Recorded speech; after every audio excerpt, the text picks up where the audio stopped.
which two experts on boxing, Bill SF and KC from California, Bill SF from Amsterdam, who will tell us everything there is to know about boxing that you want to know, and take it away. Okay. I guess everybody can hear me. I have always noticed that when you talk up here, you can't hear me. Is it not on? Louder? I just speak like here. Now you can hear me. Now I can hear myself out there. Okay. Right. It's not a very good mic then. Okay, I'm here to talk about, I guess they call it boxing. I thought it was going to be phone phreaking, which may be a broader area, a broader topic. But so I was going to start off by explaining what phone phreaking is and what it is not, in my opinion, which I think is the general opinion of just about everybody. I'm getting nervous. Basically, phreaking is manipulating the phone system, and generally that doing it in a way that is not usual. A very low-level form of it, or at least today, since it's been around for many years, would be like red boxing. That's true phreaking because you're using signaling to tell the other side something is happening. In this case, putting money into the phone. Generally, you think of phone phreaking is using the blue box. It seems a lot of people think that the blue box died. It's been in use in one form or another probably since the 40s, and still works today, and is expected to continue working well into the 21st century. Though I wouldn't expect C5 to the developed world to be around much more than 2000, yeah. Pretty much everything's going common channel, but that still doesn't mean you can't phreak or manipulate the phone system. But that's going to require other exploration, and there's probably people here that know something about that. But who knows? But today, we should probably talk about here now today, and mainly answer your questions if whatever questions you might have. It's a fairly small group, which is good. So there might be some intelligent dialogue, and I see there's no press or anything here to make this thing into a zoo like what happened in Amsterdam, requiring us to conduct a small meeting where we absolutely positively forbade any TV media. So, is there anything that people want to know in general, and they should ask questions to either Kevin or myself?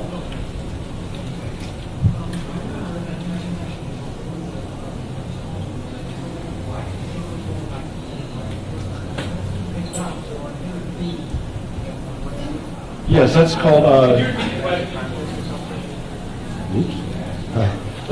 C5. And the beep that you would hear was this. Oopsie, that's not right. Oopsie. No, I didn't. Or you hear a little burst, 2400 to pick up like this, or yeah. And when you hung up, you get 2600 like. Yeah, that's C5. What is that doing? What C5 is? It's very similar to R1, which R1 is the normal blue box where you would do 2600. Yeah. Macro. Well, you have to go macro mode. Does you want a sequence? Oh, let's do a sequence here. We should probably start off with R1 and just move through C5. Okay. Do you want me to do it? Or do you want we'll start off with R1. Okay, R1 was, well, it's a program in R1 sequence. R1 was basically a fairly simple system to use as far as the mechanical operation of it, but sometimes fairly complex as far as what codes you'd have to enter and how you do it. But I will generate a typical R1 sequence and tell you what would be happening as if we were really doing this on the phone. Originally, I wanted to kind of do the whole thing, start off, how you get numbers that you can get trunks, and go through the operator to ask what is the MCI direct number to Malaysia, which I understand you can use C5 with, and then get on the phone and actually do a call. But when I hear stories about the FBI camped out on the bottom floor and coming up here and getting people and harassing them and telling them they have to be quiet about it or they're arrested. I think Yeah, that's earlier I was a approached. little bit of paranoia. And I was approached by AT&T this morning. I also had a New York City detective come busting into my room 2 days ago. So we're plenty pigged out, and it's a little. You're welcome to come back with us to Holland, though. Right, that's another idea, but still, you got to be pretty low key in Holland. But if you do it once, you wouldn't get busted. In most countries, that's true, but here, well, let's just simulate it. This is a demon dialer, and this stuff works here if you know what you're doing and where you're doing it from, and what they have. But we'll program 1 second of 2600, which is required to seize and reset the line.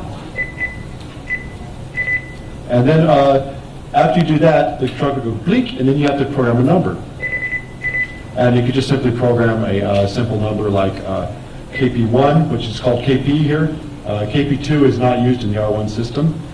And then you would simply dial the area code, like 415, and then the weather, say 936-1212, and end with code 15, which is commonly called ST. And it would sound something like this. That would go, then it would go complete. And when you heard the complete, you would just simply go. And that would call the weather in San Francisco.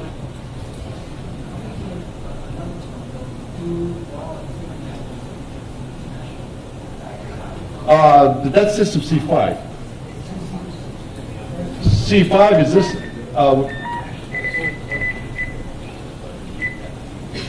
I'll do a typical C5 sequence, like for MCI and many other carriers would use this sequence.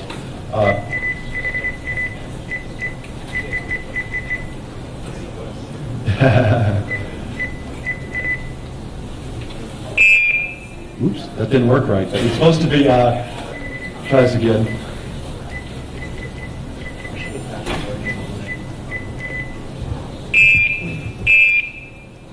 Well, for some reason this is not doing it right. But well, we always hear the tape, but basically it would be, is this tape of someone actually freaking? Making an click call. Oh, okay. So they were actually, someone was actually paying for the call.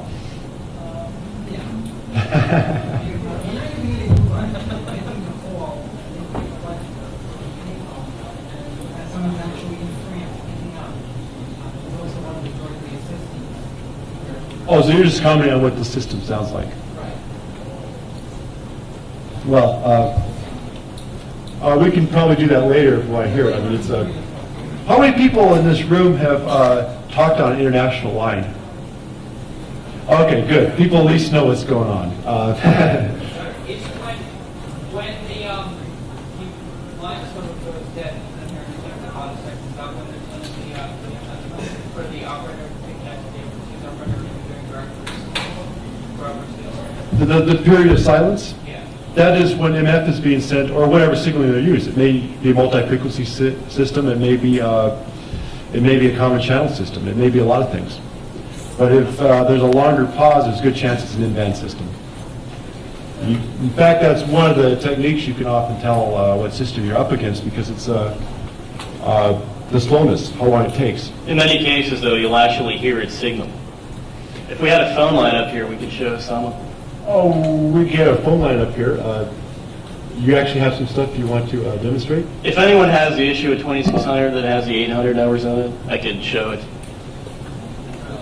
Yeah, we remember we're on the line. It cost us per call, but I guess it didn't hurt too bad.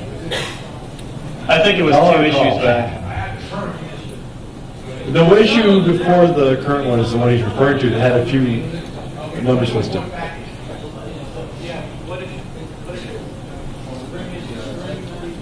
Yes, Spring 94. Okay. It's the one with Mark's bandana across the top. The first one.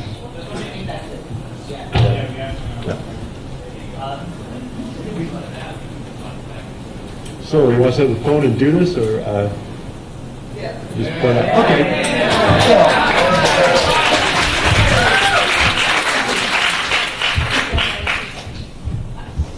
Well, first I have to do is call into the network office and have them give me an outside line. And, well, I don't want to use this with it because I just let you hear what the tones are. They mute the tones here in the States. I mean, I played with these numbers myself before doing this. The tones aren't as loud and distinct as they are anywhere else. There's some attempt to filter them. They don't want you to record them. Well, if you record them, what good would that do? They're very easy to duplicate Yes, I anyway. mean, one of these you can do it, or a computer, no problem. However, if you use most home computers, at least the game computers, you know, like the Atari or the Amiga or so, you have trouble because the video interrupt will cause it not to produce a continuous tone. Even though it may add a nice musical quality to it, the phone company says, Amiga. We don't put policy for that. Yeah. Sure. Lengths of tones are extremely critical of C5. That's the big difference between R1 and C5. Is that R1 worked by having a continuously sent 2600 that was removed to indicate the seizure of a line.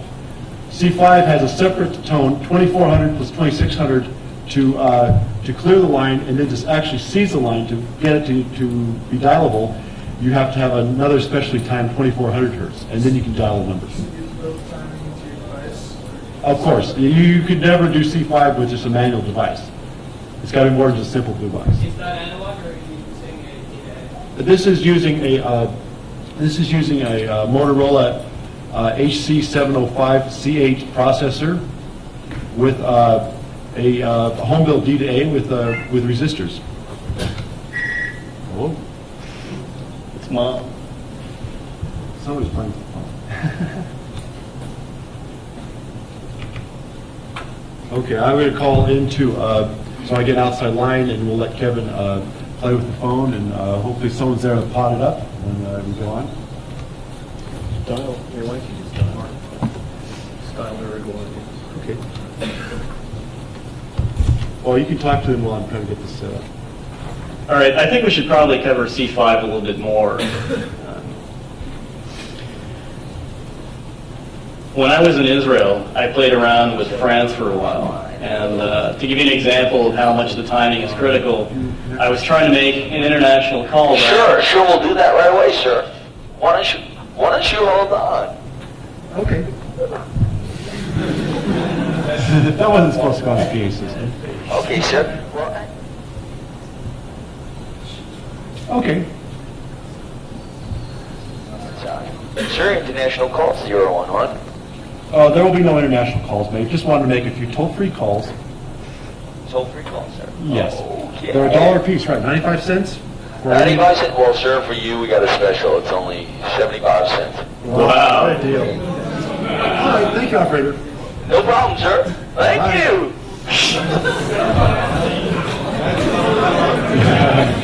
What's this? Well, that's just someone in the network office here. We call Uruguay? Yeah, go ahead. Okay, what's the number for Uruguay? Oh, there it is. Okay. 245-8411. That's 800.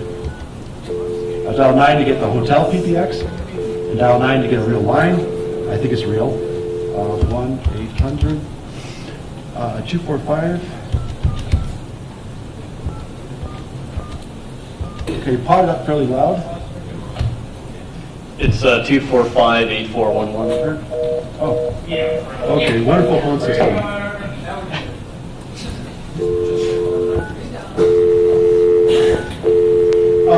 I know for sure I could try, well, Germany will work. Yeah, Germany's.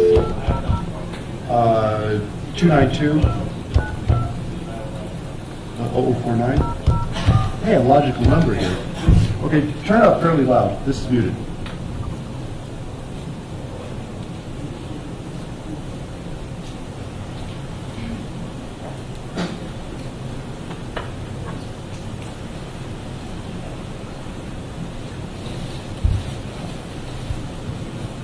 About as fast as cable and wireless. That's not a German ring. That's an American ring. We're sorry. Your call did not... Well, we might have... You might have to dial 2-1 instead of 9. Oh, okay. That's right. It's a silly hotel PBX system. 9? then 2. Try Uruguay again. 245 84. That's a 1-800 number, normally free. Okay, try that.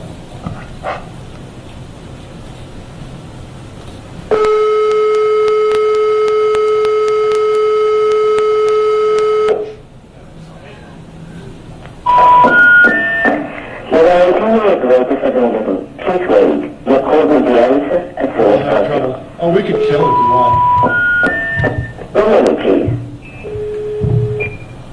Hear that? Hola.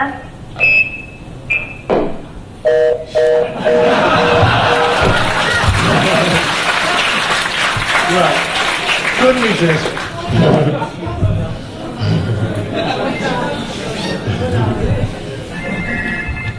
Hello? Hello? Silly PBX. AT&T is trying to warn us. Yeah. Okay, that was, the leaks you heard were basically what C5 was, and I have no idea what the correct timing here is to do it right. But, because I actually, when I did that, I didn't actually clear the line, I just completely blew it away. But if it's done right, probably if it was done with the tones right together in a macro, it would probably work. What?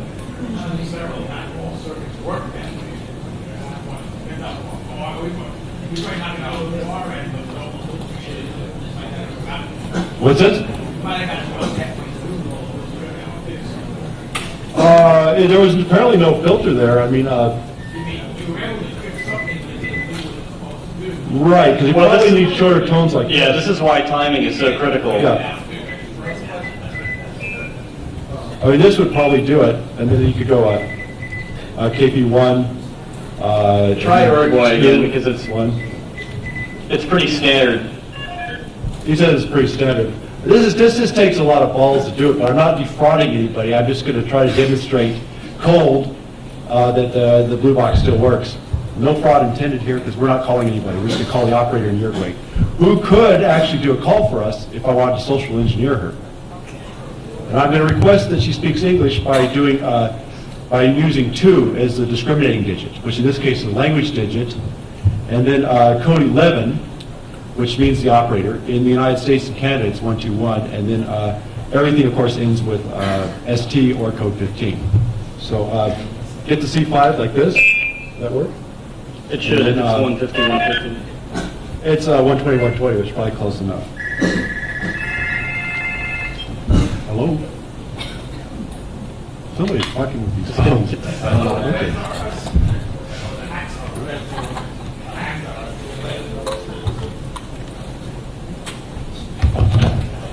Well, we'll have to,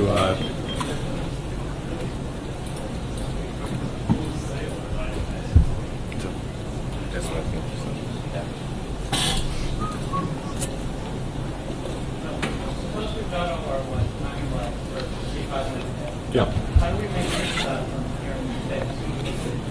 Well, if the timing's right, just we'll just dial. If you want to dial the country you clicked off, you use KP1 or your normal KP. Then 0 is a discriminating digit.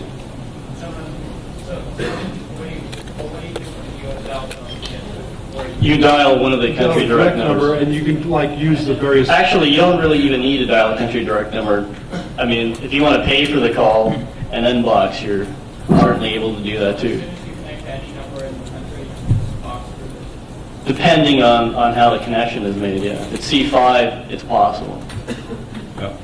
Or there could be other systems used too, and I think the people at the network office are such idiots, they don't even answer the phone.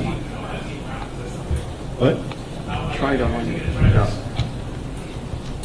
They've disconnected the outside line. So, It's a conspiracy. yeah. But it's not connected directly to a phone line, and I cannot reach them at the network office. I wish somebody would go in there and tell them to do it right. But they're just a bunch of kids. What can I say? Yeah. Rare, but call somewhere in the U.S. and get that R1 signal in the background. Yes. R1 is commonly used in the U.S. contrary to popular belief. If you use OSPS, it'll use R1. Yeah. Hello? Oh, this is, what's going on here? OSPS. Okay, here we go. One. Put it on the... Yeah, please put this on the PA system.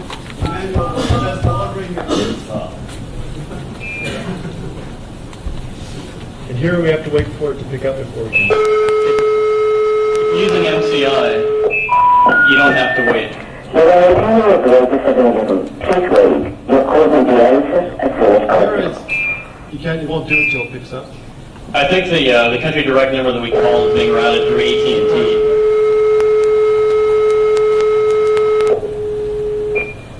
Hello.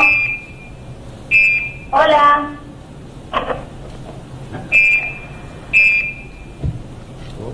It's not loud enough. Oh, that's a problem.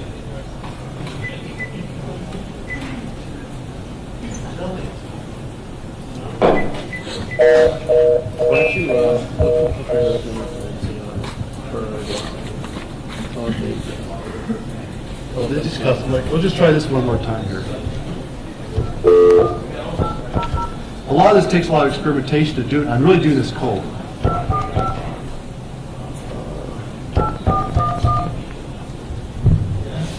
Where you lengthen the length of the clear forward, so it should have a better chance of getting it.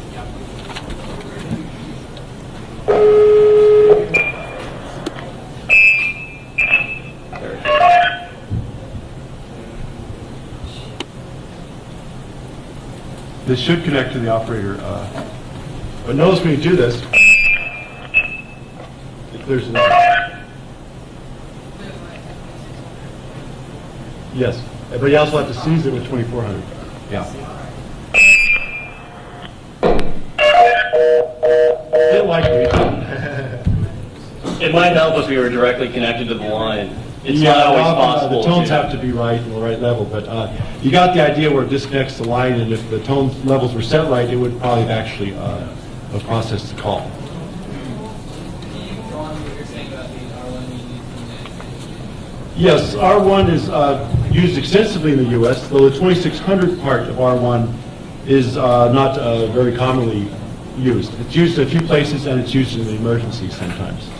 But how it generally works is that out-of-band signaling, either a tone that's beyond the audio range, or a common channel, or even a DC form of signaling are used to clear the line and seize it, and then ordinary MF tones, usually at the same rate we're using here, are sent down the line to put the call through. It is very possible to dial a 0+ number, even an operator, click the switch up for just the right amount of time. I found it takes about 3 seconds down here, a long time to put it down, and then up, and it goes ker-clack. And then we send the tones over. If you know what you're sending, you can dial a number. I found that it is possible here. I was experimenting with some payphones without a box, but just experimenting to see if I could get a trunk. And if you can tell if you get a trunk, if you wait like 15 seconds and it says, "I'm sorry, your call did not go through," then you know you had an open trunk. That recording is the giveaway, because the recording is just played when no signaling was received. Now what you have to do, and this was talked about in the social engineering workshop, and I think everyone felt it belonged more here, is that you signal the number you're calling, and then you have to end with a code 11. They call it STP or something here. Let's shut this off. They call it, that's the slip trying to call back and reestablish the connection. So you call, which is distracting, but so you go KP1, which is called KP, then the phone number, and then code 11. And that is immediately followed by the ANI number, and that is ended with ST. This is all ran together in a string. At that point, the call goes through, and whatever ANI number you put on there is the number that call is going to be billed to, and of course the number that will show up on anyone's caller ID or ANI or whatever. So here you have a very easy way to defeat the ANI. You have a method of doing it that does not involve sending 2600 hertz over the phone line, which is the way they catch people here, and generally it works. In fact, many years ago, beyond the statute of limitations, I was calling Europe every day from home, and I never got hassled. All I got hassled for a lot of other things, but not that. So it's relatively safe to like all these different numbers. You know, Well, if I heard a rumor from someone in Pacific Bell that some of the cash registers that do ATM charges in supermarkets for some reason generate 2600 hertz every once in a while. So they constantly get messages there, and they just seem to ignore them. I've signaled quite a bit, from the States, and I've never had any problems. It just seems that they've sort of forgotten about us. Well, freaking boxing, was officially dead, 10 years ago? At least. It's been officially dead for years, so I guess it's officially dead. As far as officials are concerned, it's dead. Yeah. You guys know a whole lot more about this than I do. Do you possibly have a problem doing this because you're both transmitting into the mic and into your microphone, therefore us getting feedback into it? It's echoing. If there's any other extraneous sounds coming in, it interferes with it. Coupling to the mouthpiece is very important. And this is a demonstrator box. This is not intended to even be used for freaking. This is a box to demonstrate deep. It's got 8 on the speaker. You're supposed to use something out of a telephone like this. So it's really not wrong equipment. I'm surprised it even cleared the line in the first place. So yes, coupling is all important, and where loop boxing is very common, as in Europe, especially from Holland, the level can often be like within 1 dB. If you're more than 1 dB away, it says fuck you, and there's no call. Back there? The newer modems from Digicom that are programmed with DSP, look at figuring out how to I can't speak for the Digicom modem, but the Zixel modem most definitely can be used to do anything this device does. But a very additional bonus, a very good bonus, is that it can actually listen to what's coming back. So it can make freaking totally automated. And the company does supply you with the tools to make it do anything you want it to do. If you happen to have one of those expensive things, it's a good alternative to this. Only the high-speed modem, of course. I have does sell 1496 plus, which is like That's it. Yeah, it'll work. Yeah, because it does. It says it does voicemail and it does all that stuff. in terms of listening, you cannot. Well, that thing will do anything you can do with the phone line. What's the name of it? Zixel. How do you say it here? Zixel? Yeah. It's a very common modem. They're all over the place. Also, the documentation You're pushing? 68 and 19 100 people are full BSD. Yes.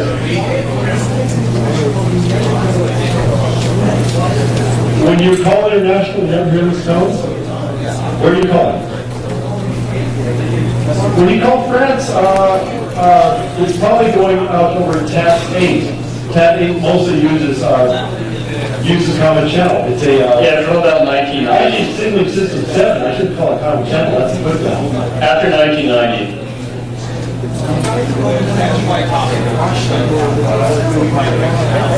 Russia, you're probably going to go into London, and then from London it will go on a C5 circuit to Moscow. It's very likely to be a C5. It may even be a bizarre system that uses like 1260.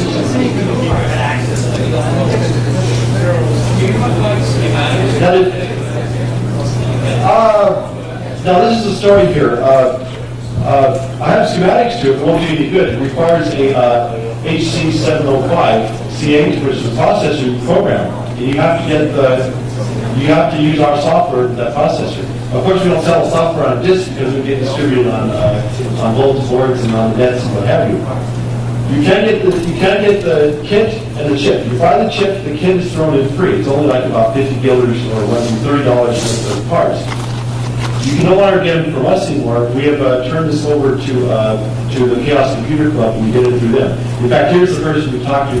Maybe you should stand up to this Andy. How much are you going to be running? $500. It will be about $350, but I think there will be some from 2600 distributing them directly in the US, so there will be an ad. One of the 2600 issues about an I can't say the price now because at the time we only have the big kids. They are about this size here or that. In fact, this is our unit. And normally we have a luxury model which is just a touchdown dialer. And now we try out to maybe let them manufacture because it's maybe a little bit better when you're in a playground and don't have such an apparatus there to do lots of.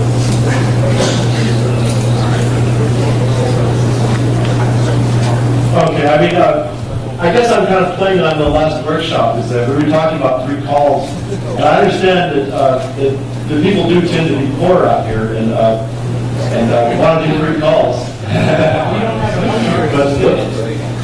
No, I'm just saying in America in general, people, the average standard of living is a little bit poor, and I think some people are starving students. There's a lot of those around here all over the world.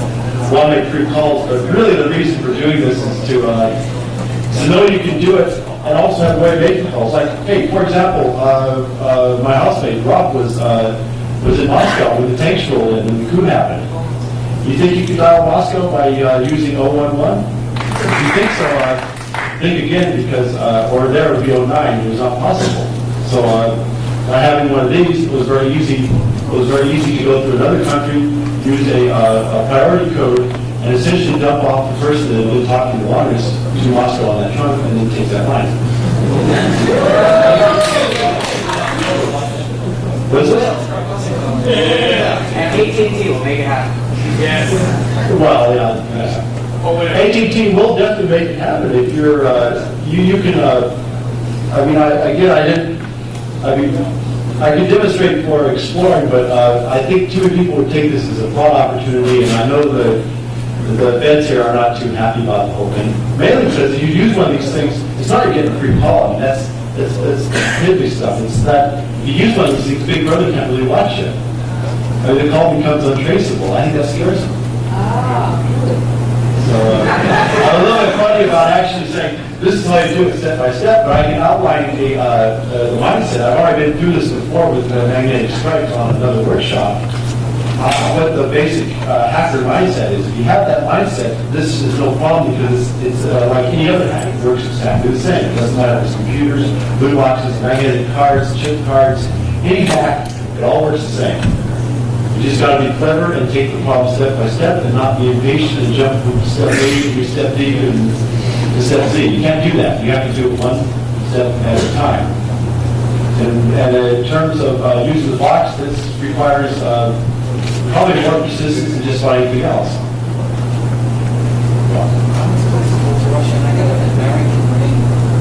This is what's very funny here is that the North America country number zone 1 goes out and there's signals to say the line is busy, and it sends a signal back to give a local busy, or say the signal is ringing, give a local ring. That's C7. It's really ringing in Russia, but even though it sounds like it's ringing in the United States. It may be ringing in Russia, because what's really happening is London is saying it's ringing. London's telling you Russia's ringing. No, because London's got a C7. They tell it to you on the data channel. Why don't you go up there, Andy? That's right. The same lines. Only when they connect you together with your voice channel. So this is what common channeling is. No, rings here. Something like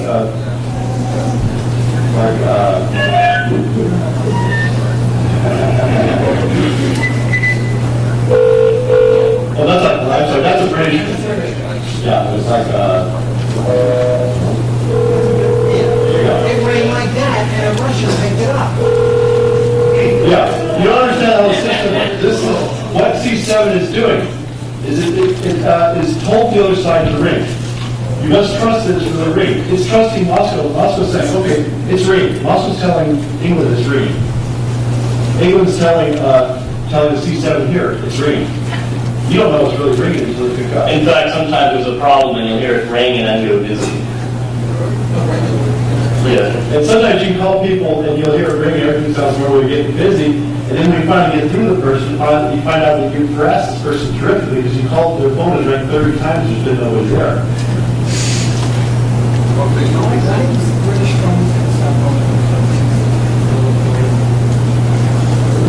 why should they ever stop? I mean, that's traditional. It's just like an old switch. They'll probably, that's the British ring.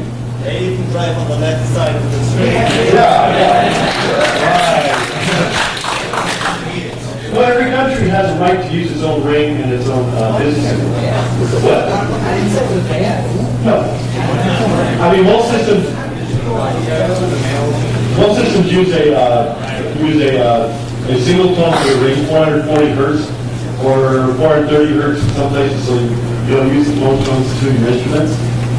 And typical ring is 1 second on and 2 seconds off, which is much faster than the ring here. So, I mean, if you compare the phones of the world to the U.S. system, you have no idea what the phone system is really like. The USA and Canada are completely isolated from the rest of the world as far as phones go. That same ring. What? No matter where in the world, it's that same ring. Rings are completely different everywhere else in the world. What about Mexico? Mexico uses the standard international ring, which is 1 second, 440 on and 2 seconds off. So if you call through AT&T, you probably hear the ring you're used to hearing from the next door.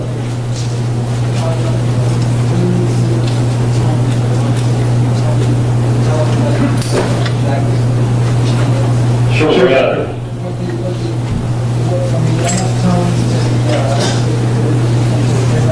Okay. Remember, I'm not tone decoder. I know some people can actually count tones in their head.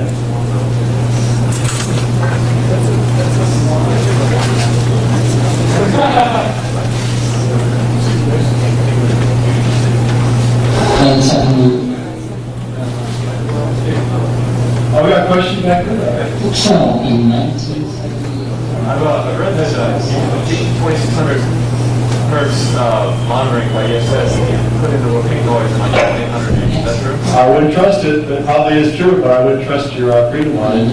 You don't have to use 2600. That's the one point I was trying to get across. But if you do a hit and run like in a big one, I don't see any problem. Just know what you're doing. I mean, that's the most important thing. But it'll still work completely through ESS and just monitor. If they monitor it, it might work. They might get it, but I don't see why they monitor. Why would a local Bell operating company care about MCI or AT&T who's lines? It's not their business. Because they have some central offices have used by Tech 2600 coming from the local head into the CO. But I'm saying, since the breakup, why would a local phone office, I'm asking this question, maybe someone knows an answer, why would the local phone office make it their business to carry? That's what I thought. They should give the man, but supposedly sometimes they still may. It's because they want to cooperatively charge. Once he's on the phone to one of the technical representatives, they said that as long as you don't use their lines and don't bother them, they don't get that much Well, you lose their lines, at least you access the carrier. I mean, what I was describing on OSPS, you can use their, I used to call it a milking machine of some sort. Operator service position system.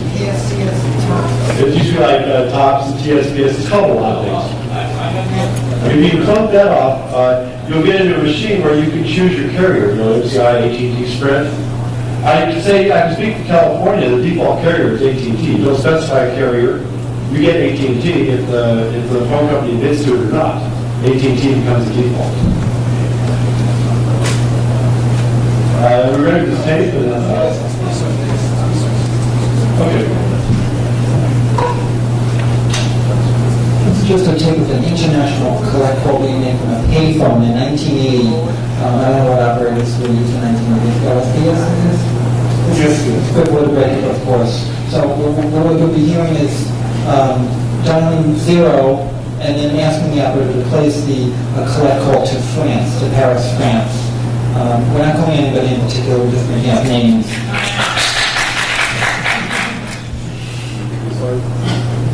International call from a payphone, 1980. Training the operator. Yes, I'd like to call France Select. Thank you.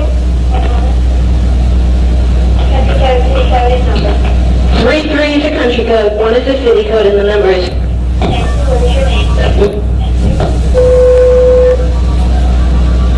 Okay.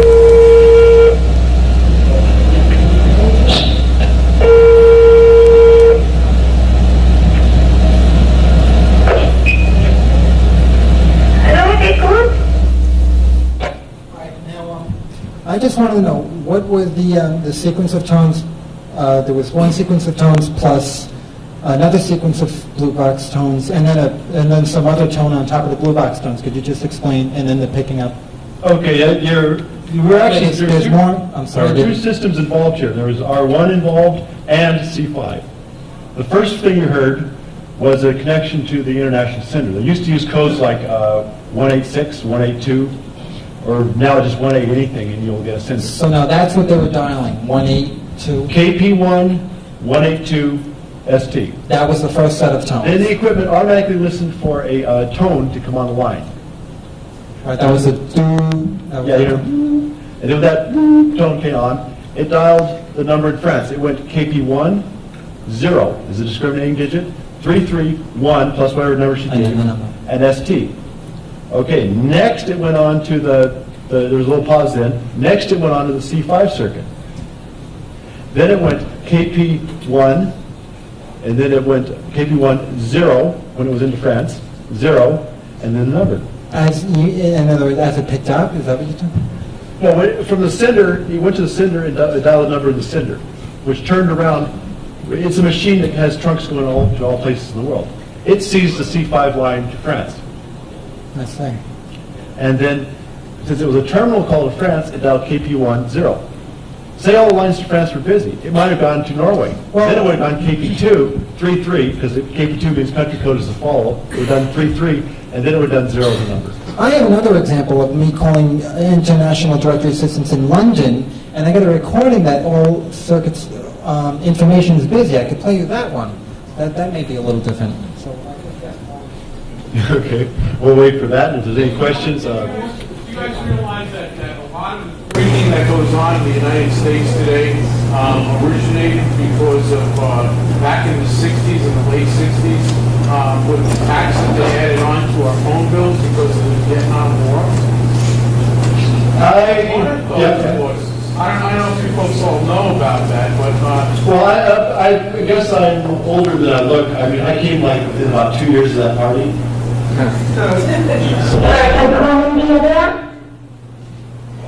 It sounds just ignoring and then well, what happened was there was a magazine out called Overthrow that used to publish. Okay.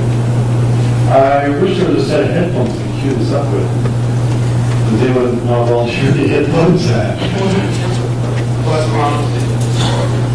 But the thing is, there was a magazine put out by a political group that used to put out the credit card codes, and they were very simple. They weren't what they are now. What they are now is like a calling card. Is essentially, I believe, it's a random number after you believe it's a random number. But I have somebody here that can tell you completely different. It might even be able to offer you some software that will tell you completely different. I'll leave it to him. I'd like to hear that. And he'll go up here and talk about it if he wants to. Substitution code that went on back then. Yes, aware of that. And they would always, TAP would always publish what it was going to be months before the new credit cards came out. And it would work on anybody's number, any number. I don't. It was on your card. With the new system, you know the right digit. It doesn't have. It was just a simple check digit. The operator could use a simple little arithmetic and figure out. Yeah. In fact, until recently, you could also use A, B, C, D as a pin. Yes, that was funny how this was wide open for about 6 months, and it seemed like almost nobody found out about it. People selling codes thought it was such a joke that I had to use A, B, C, D with any number. Even a 555 number, it would say thank you for using AT&T Connect Call. But from an ethical standpoint, there's nothing wrong with doing that because nobody's getting the phone bill. I mean, with the ABCD trick, I can put the phone bill on anybody I want. If you call Verisat, AT&T charges a lot more than the $7 or $8 a minute office telling about it. That's long gone. Yes, it disappeared, and they called one of my friends that was using it heavily, saying that we're not going to try to charge you for the calls, but we could not figure out how you completely crack our system. They wanted to know how it was done. What happened? A, B, C, D, E, the extra program. What would he do it? You just use that was the test pin.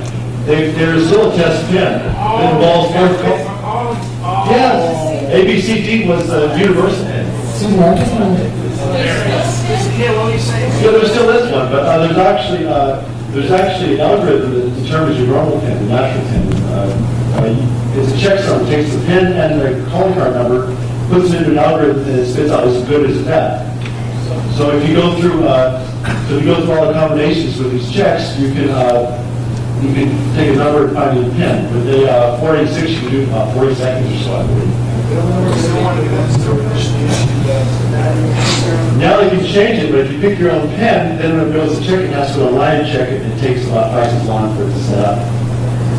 So there is an advantage of having the check right there because you call it a through picker. But sure, it's easy to hack, but I imagine you could make up pins for numbers that belong to the phone company. So you wouldn't feel bad about doing it. My understanding is that, unlike the old days, currently, if there isn't a legitimate calling card assigned to a number, no set of 4 digits will work. That wasn't the case with A, B, C, and D. Well, that may be an exception, but as far as the regular one, that's my understanding. Maybe I'm incorrect. I can't guarantee you. Can I say something? I just want to say that some call cards, the Intel call cards, they got the ABCD. Actually, it's not ABCD. I can tell you, it's either AB45 or AB67. On anyone I would check, and I've checked it out. Place to work. Copy at you. Okay, well, I know what the AB is. I heard it's ABCD. No, put it on a cozy corner. I did. AB45 or AB67 or anyone I would check. Okay, but there is an AB in it. There's an AB in there, you're right. Okay. I thought you said that there wasn't an AB. No, but I ABCD. I have a first line of issues I read from the coder about those products. Okay, we have a special guest that's going to come on the phone, so we're going to pop up the phone next. And I think everybody will be surprised.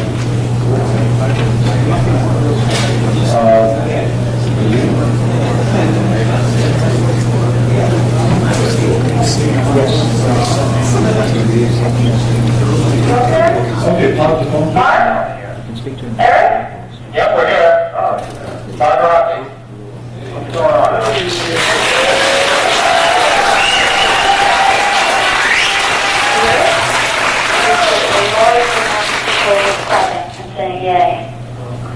Okay, I can't hear a word you're saying. You can't hear me at all?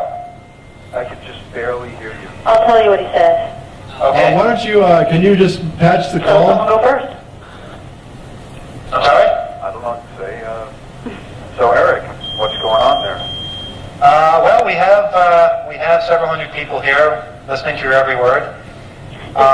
Several hundred people listening to your every word. Okay. Can I call him directly so I can hear him? Yeah, that's a good idea. I don't think we can take collect calls on this line. You're serious? I don't think we can take collect calls on this line. So. They won't let. He can't take the calls on that line. Oh, really? Well, do your best, Mark. Okay. Yeah. Now, tell him that we have people here, and basically we can have people ask him questions, and you can relay the questions to him. Okay, great. There's people who would like to ask you a question, Mark. So I'll tell you what the questions are. Okay. Okay. Go ahead. Oh, you're not raising your hand. Okay. Well, why don't we just have a seat? We can hear him. Yeah. Do you have any statement you want to make? We haven't played your statement yet that you made on tape. They haven't played the statement that you made on tape yet, but is there anything you want to say first? Well, I think I'll just let the statement I made speak for itself. Okay, but we haven't played it yet. I'll play it after. Okay. Well, tell us what you had to go through to make this phone call. Tell us what you had to go through to make this phone call. Well, I had to wait online. I don't know, I guess half to a dozen people. And I can't collect right now. Hello? I'm sorry, could I ask him to repeat that last part? Can you repeat the last part? The last part. What happened was they screwed up the phone system over just about a month ago now.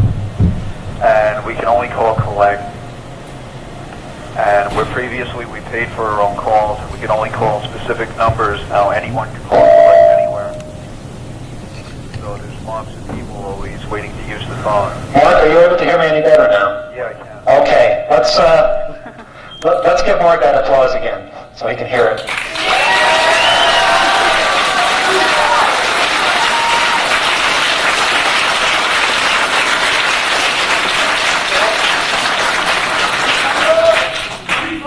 You hear that, Mark?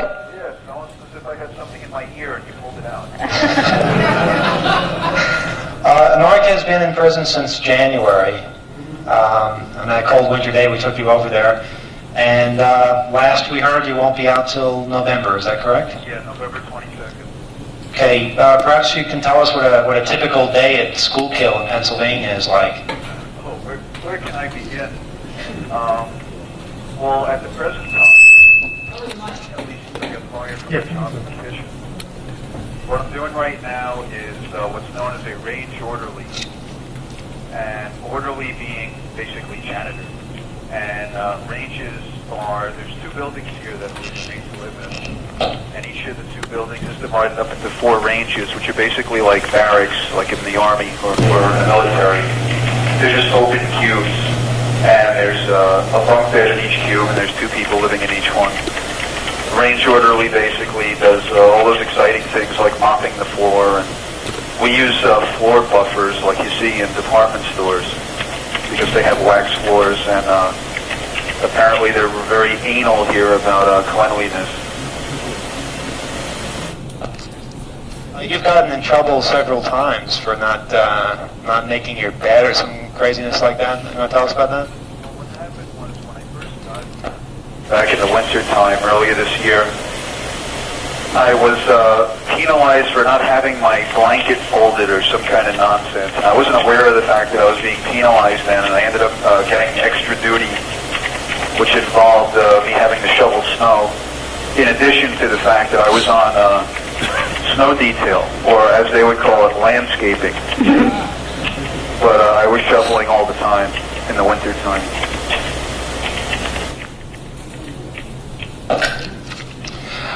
Well, now, you're allowed to have visitors only on the weekends, and in that case, only a very limited number of people, and you also were limited to a certain number of people making phone calls. Perhaps you could explain what the bureaucratic process and the crap you had to go through for both of those privileges was.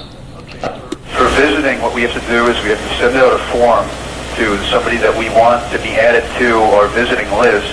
People just can't show up on a whim and visit us. What they have to do is that they have to fill out the form and return it, which asks all kinds of various personal things about them, like whether or not they're a criminal and so forth.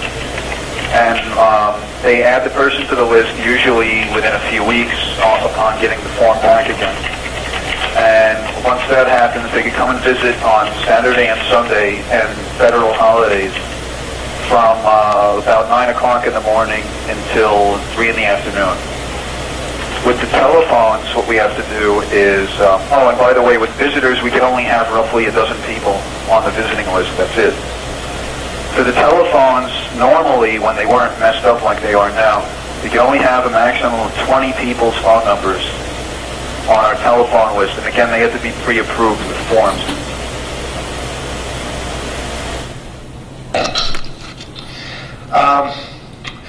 I can't really think of much more to ask because I've asked these questions many times. So,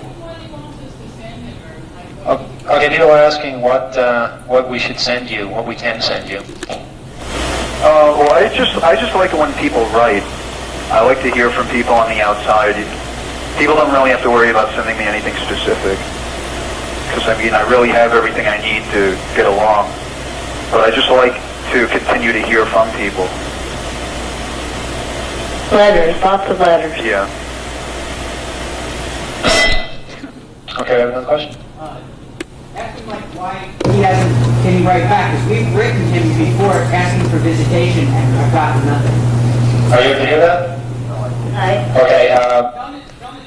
Okay, Christian is here. He says hi, and he wants to know how come you don't write back when people ask if they can visit you and to be added to the visitation list. Is there a particular reason? Well, to tell you the truth, the reason why I usually don't write back is that, at least for a while anyway, I was just getting tons and tons of mail. And if I wrote to one person, I would feel guilty about not having written to someone else because I was just getting so much mail. But aside from that, I was never really big on writing letters, and I hope nobody really takes it personally. I read everybody's mail that I get, and it kind of depresses me to really have to sit and dwell about, dwell on what it is I'm going to say to people that I know, when I really have nothing at all to say, because every day here is exactly the same as the next. There's nothing new I possibly have to say to anyone. And I really get a lot more out of hearing from people because there's so much more going on back in the real world than there is here. Mark, what is it that you find you miss being out on the boondocks there? What are you looking forward to most when you get out? Well, I'm looking forward to a lot of things, but the very most is probably just contact with people, with real people. And of course, food. The food here is horrendously horrible.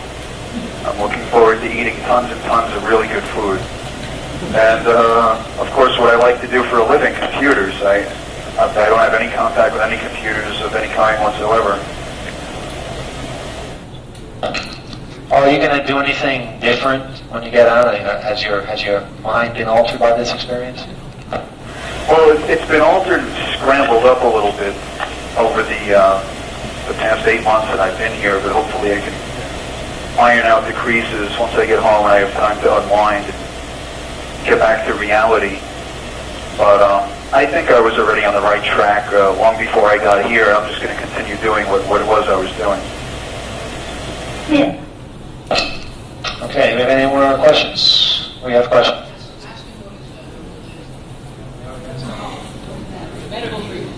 We have a question from Rebel.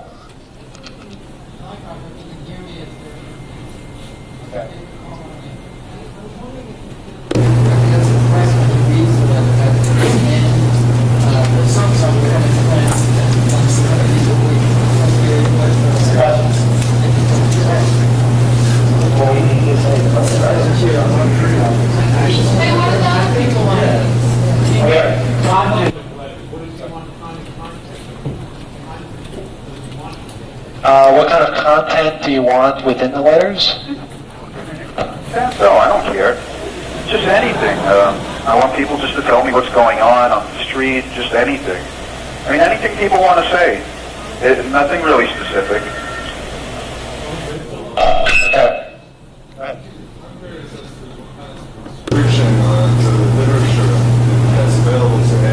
Is there a restriction on the kinds of literature that's available to you? Yeah, in fact, since I'm such a popular guy here, being that I've done these interviews and things, I'm not all too popular with the prison administration.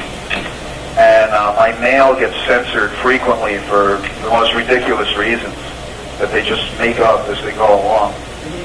But, can you give us an example of that? Well, with some of the computer magazines that I get, that I've been getting since I've been here, from time to time they just decide that they're going to censor them because they feel that they interfere with the discipline and good orderly nature of the institution or something nonsensical like that. Okay, we have a question from Bootleg. Ask him to ask Unit Team for a 6-month halfway house. The question is whether or not you're able to get a halfway house situation. Well, what they did was, there's 2 in the city. There's Manhattan and Bedford-Stuyvesant. And wouldn't you know it, they offered me the one in Bedford-Stuyvesant for 45 days. So, regrettably, I had to turn it down because I don't have any wish to be stabbed or shot or mugged or killed or anything like that. I think I'll stay here. At least it's not worth 45 days. Has anyone heard that? Okay, we have a question from Bernie S. How are they thinking about it? And is he ever been Oh, okay, we're how is he concerned about it? all right, we have time for one quick question? Okay, the question was how you're treated medically, and if you could just sum it up real quick. And his safety. Medically, I'm really not treated at all. That sums it up pretty quick. Are you able to call us back? I'll try to. Okay, good luck. Okay. Should I just hang up more? Yeah. Okay. Good Okay, Stacy, you beat me if he calls back, okay? Thank you. Okay, bye.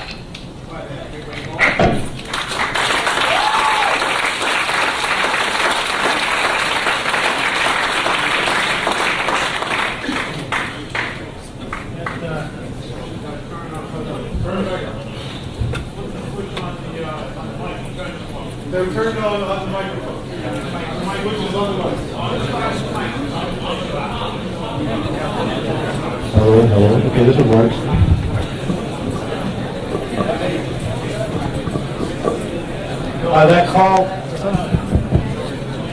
That call was made in rather a weird way.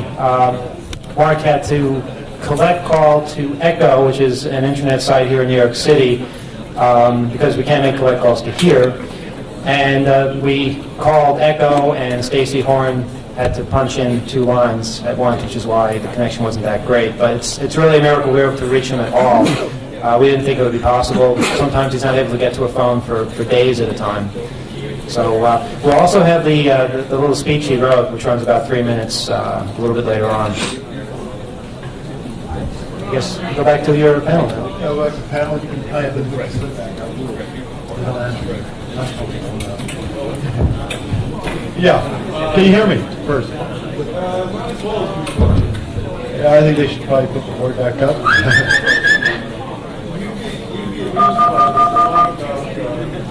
Hello? Yeah, front board out. Yes, you can put the slip line back. Yes. No. No. All right. Oh, okay. But it keeps calling me back. If you can stop it from calling us back, you can do it back. Okay.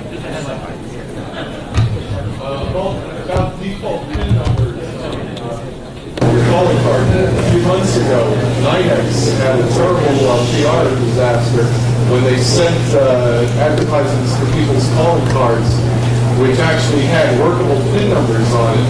So if you were listed in the phone book and somebody got this out of your mail or trash, they can look you up in the phone directory, find your phone number, add the PIN number which was printed on this mailer, and have your PIN number for your calling card.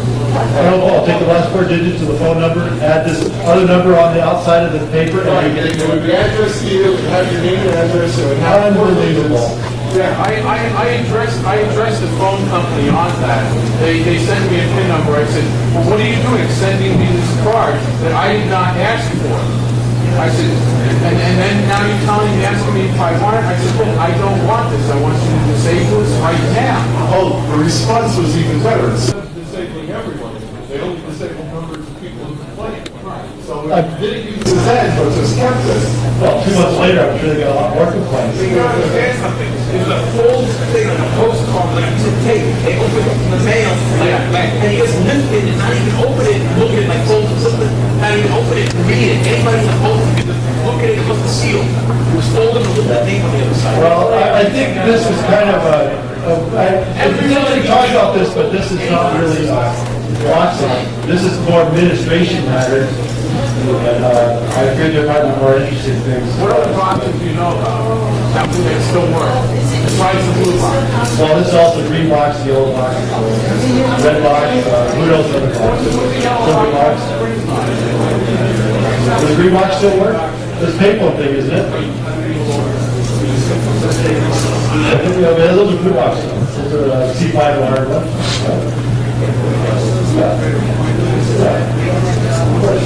But with the other tones, you can create any tone you want. Any tone with the voice band. Should no problem at that time. Anytime you need time. But you have to talk to Andy. What journal do you get the specs for? It's public information. It's in ITU. I'm not sure what they call it. They call it the red book. They call it the green book. I'm not sure what it is. It changes color to indicate which update it is. It's public information and it's available for extremely low cost. But you can also get it at your any technical library, university library. ITU, International Telecommunications Board. The ITUT. It's or whatever it is in French. anyone having trouble hearing us?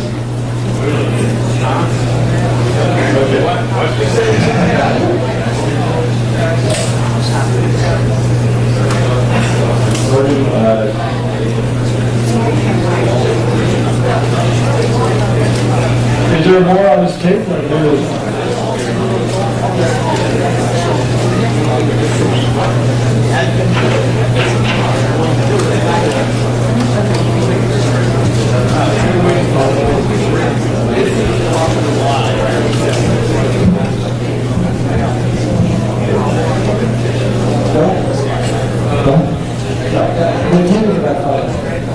But I only have 10 minutes left.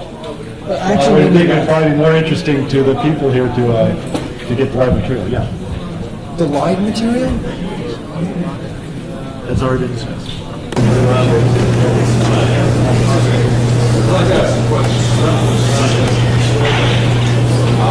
I noticed that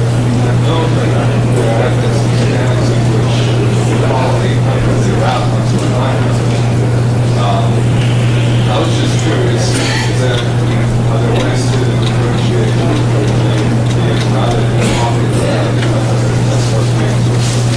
if you're calling in a number, it's free. If they try to charge you for it, I would say call your local phone company and they will have to take it off your bill. No 800 number can't charge you under these circumstances. As far as I know, that is the rule. Stay on, there's a little quick. And even if you do stay on with an 800 number, they try to put it on your phone bill like billing you through the 10XXX system. You can take it off. There's no way. Sue them otherwise. Yeah, there was a company that was charging $150 per call for dialing their 800 number. But they weren't charging you for dialing that 800 number per se. It was for their services. And that's the loophole that they got it on.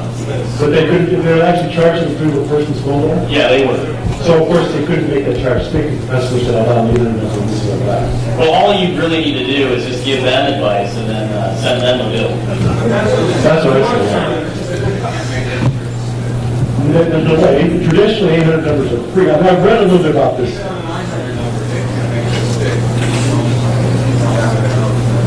Well, that's what I do. Yeah, but they still send stuff to collections. Can they collect 900 calls here? Can they legally collect it? I don't think so.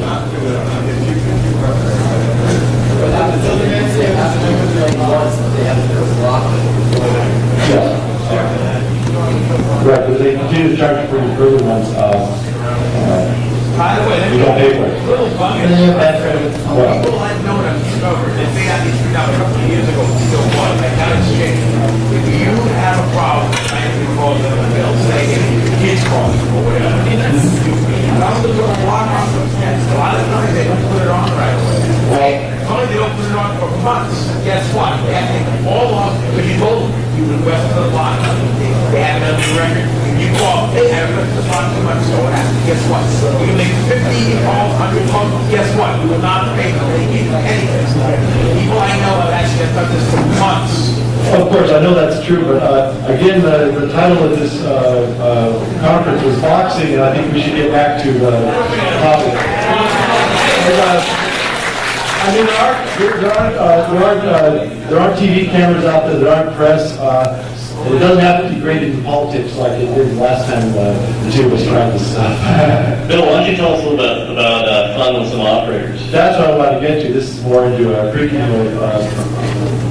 what particular instance you went to? So we're talking about calling in the... Well, for instance, calling operators and asking them where they think you're calling from. So you're talking about when we're partying, okay, I know what he's talking about now. You probably know there are several direct services like AT&T Direct, NCI Direct. Every country, just about every developed or semi-developed country has such a direct service. You get your operator in your home country. In your home country and in your own language, blah, blah, all this crazy benefits mean nothing. And sometimes it's fun to have fun, especially with your, like here with AT&T or in Holland we do the PTT. Because when you call a toll-free number in one country, it just translates to a regular line and then connects. So it's we can call up and say, well, we're a bunch of students. I mean, I've actually done this myself. And I've driven operators nuts by being in France for one call, and then calling from New Zealand, and then calling from Italy, and then calling from the U.S. But by simply, if you find the numbers by social engineering or whatever process you want to use, you can make it look like you're traveling very fast. So, I kind of caught off guard on this one because this is definitely was not an outline current this, but that's not really freaking. It's more social engineering, but half of freaking is social engineering, so there's no problem with freaking stuff. Maybe you want to add some more. Maybe you're doing some stuff I'd rather not mention it. Oh, okay.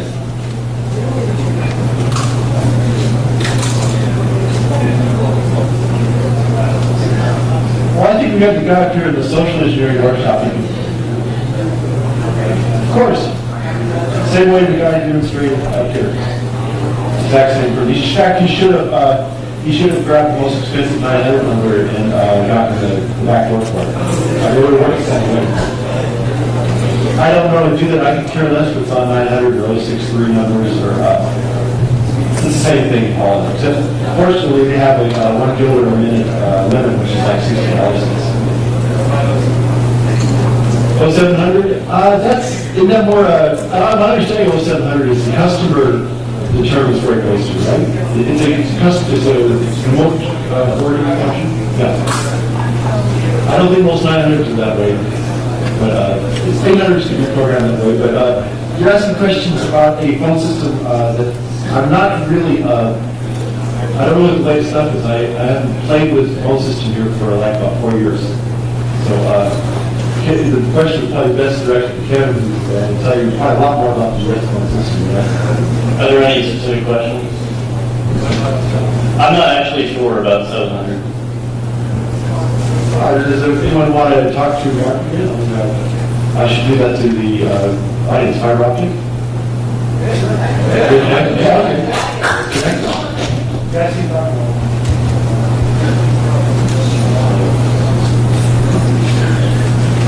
Yes, I just want to check if the DID is connected.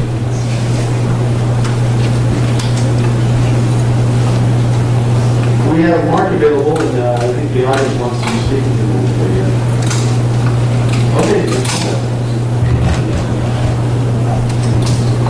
Okay, we can still talk about whatever you want to talk about.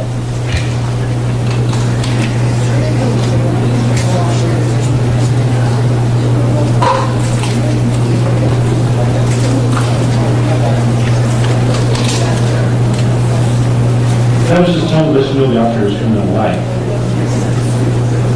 And I can be more fascist about it. It's a courtesy thing. It's to say, hey, operator's online. What was the question? There was not a tone when you call a TSPS. TSPS would produce a tone when the operator came on, so you know the operator came on. And like the same tone that would come on if the operator would break into your line. It should be noted this tone is generated in the console. So I'm going to get back to the board and we'll participate. Okay, we have Mark again. And yeah, we have turned these microphones off. Here. Okay, great. Mark, can you hear me? All right. Anything? You have to wait online again to make another phone call, right?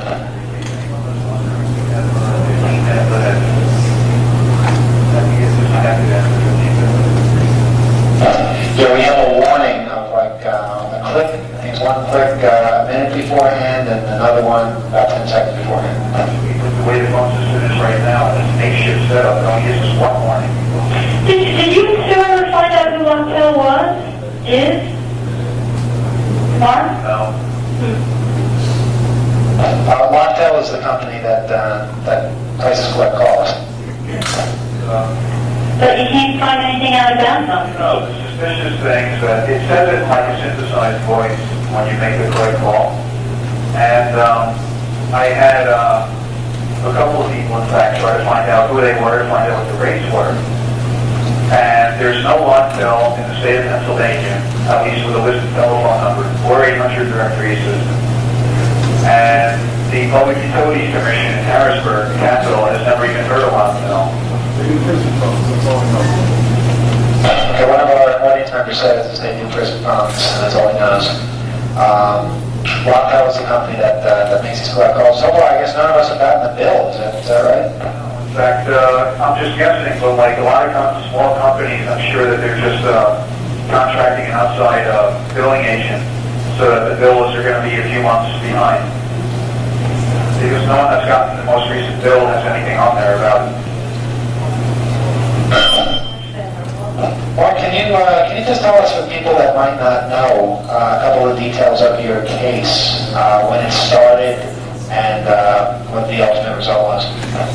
Okay, well, legally, the first time it started was in 1990, but in actuality, there's an investigation, or various different investigations going on back from the early 1980s. That back then it was basically them investigating just a name, a handle, and not knowing who it was in real life or where they were or anything like that. But they pretty much picked up information as they went along, as they and rated other people. But ultimately what I was charged with was having access to computers in pretty much every regional telephone company in the country, switching systems and so on and so forth. And access to the computers of a lot of multinational, multi-million-dollar corporations all over the world through British Telecom's TimeNet.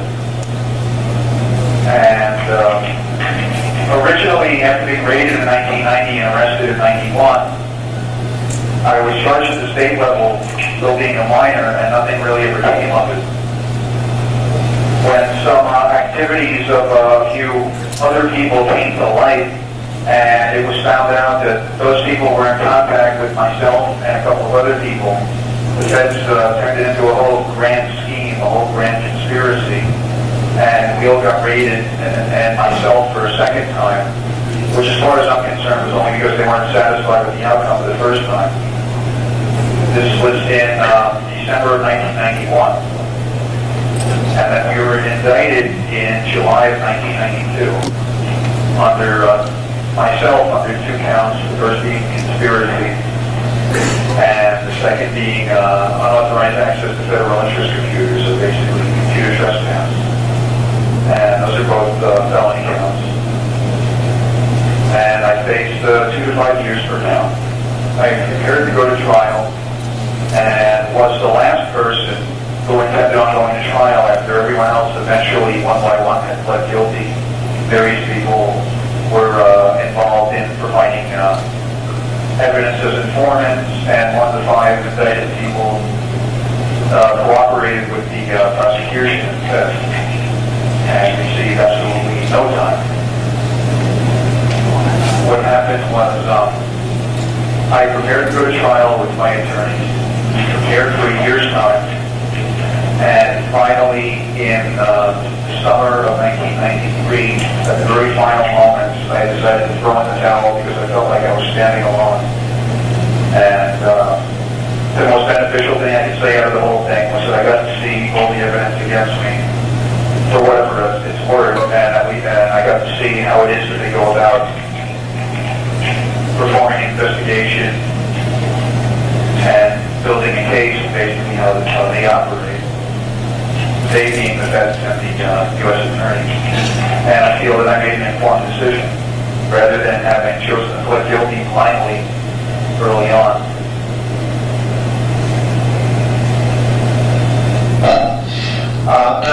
You were sentenced to a year and a day in prison, which means that the earliest you can get out is November of this year, is that correct?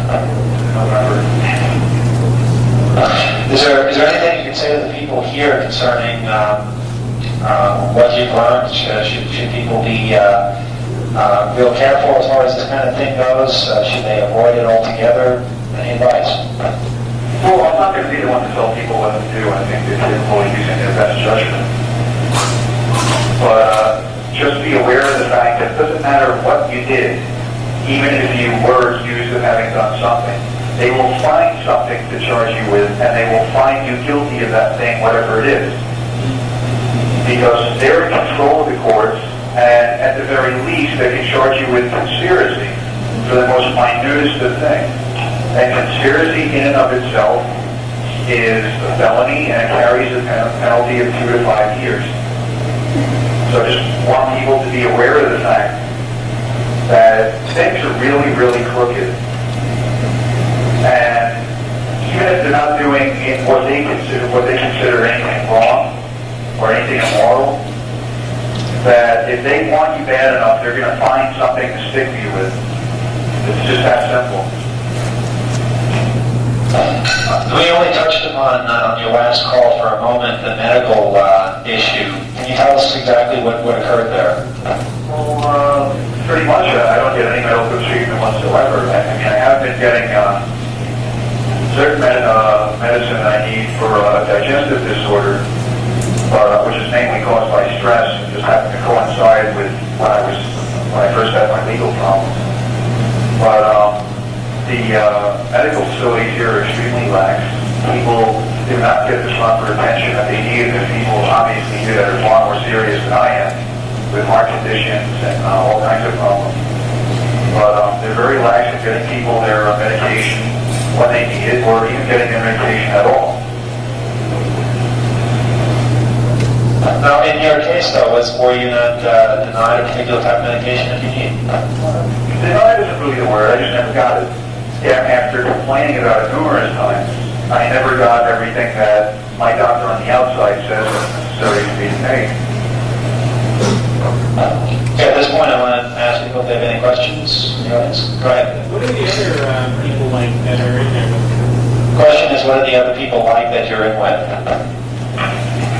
There's people here for various reasons. A lot of them having to do with,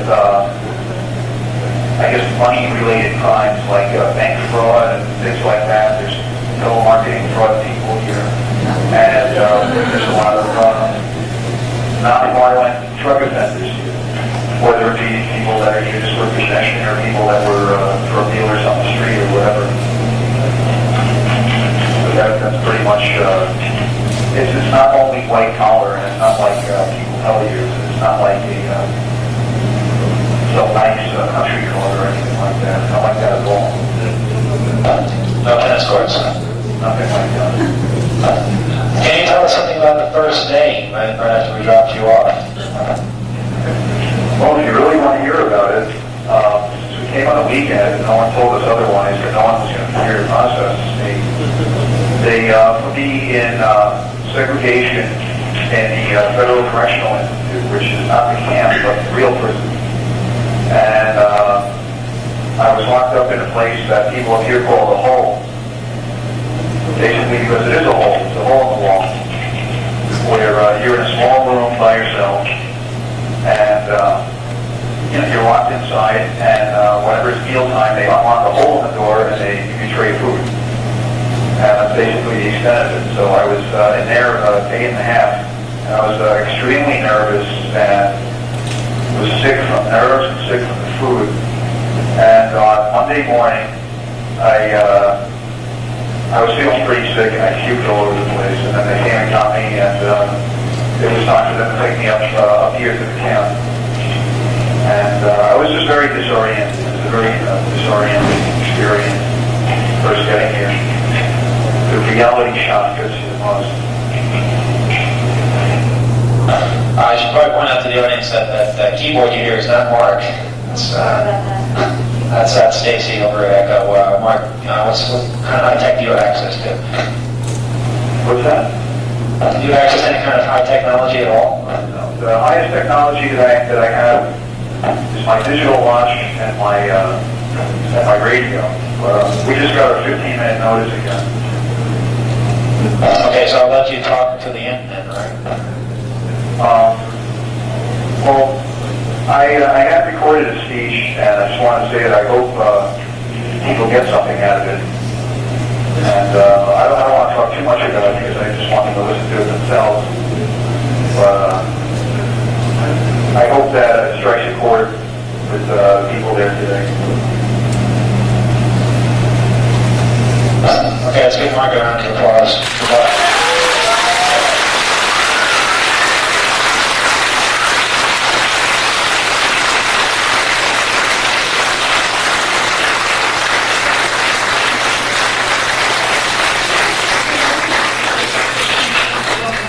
JC, no?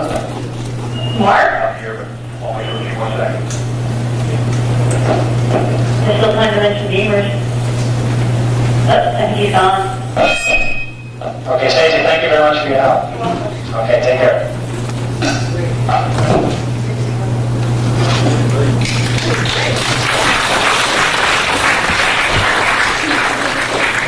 We'll play the speech in a few minutes, and we'll have prizes to give away, and the will contest and all that.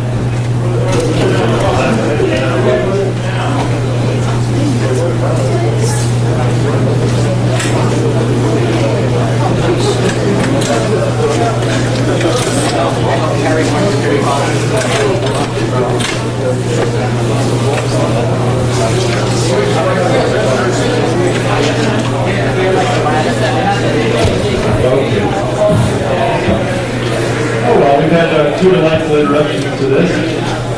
And we pretty much have to wrap this up pretty quick, so if there's any last questions, and then I'll take those and then tell you a little bit about the system part 2, and then that's pretty much all I have.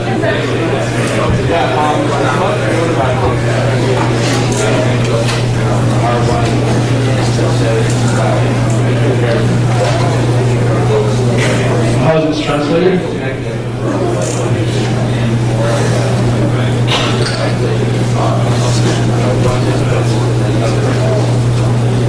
Yes, I'm not sure how much interest that is to the public. It is interesting to know. It is published. Again, it was IT written.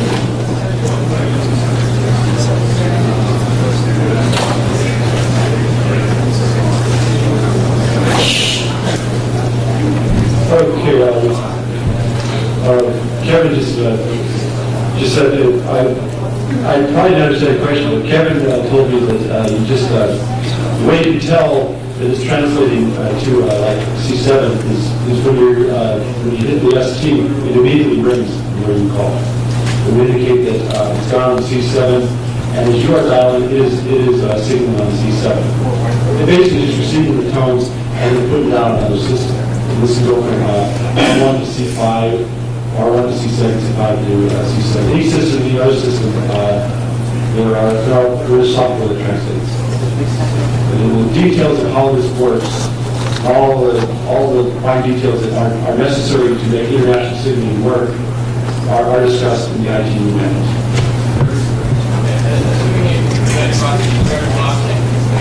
How do you find it comes out of the box? I mean, obviously, know it's very,